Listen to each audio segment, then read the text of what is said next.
रायबरेली में साइबर ठगी के करोड़ों रुपए ठिकाने लगाने का बड़ा मामला, जहां साइबर पुलिस ने 9 बैंक खाते चिन्हित करते हुए करीब 15 करोड़ रुपए के साइबर ठगी से जुड़े लेन देन का खुलासा किया। ऐसे देश भर में दर्ज 135 मुकदमे जुड़े। पुलिस के मुताबिक इस पूरे नेटवर्क का मास्टरमाइंड मिर्च कारोबारी शादाब है, जो अपने गैंग के जरिए करंट अकाउंट खुलवाकर उनमें साइबर ठगी से आया पैसा मंगवाता था।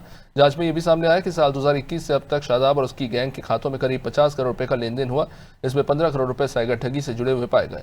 पुलिस ने इस मामले में राज सिंह भदौरिया और सुधांशु श्रीवास्तव को गिरफ्तार कर लिया है, जबकि मुख्य आरोपी शादाब की तलाश जारी है।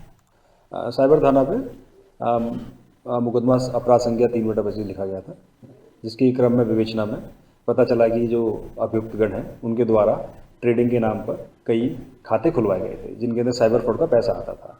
करीबन 15 करोड़ के ट्रांजैक्शंस मिले हैं। उसी क्रम में आज साइबर थाना पुलिस टीम द्वारा राज सिंह भदौरिया और सुधांशु सौरभ श्रीवास्तव को नियमानुसार गिरफ्तार कर विधिक कार्रवाई करते हुए न्यायिक परीक्षा में भेजा गया।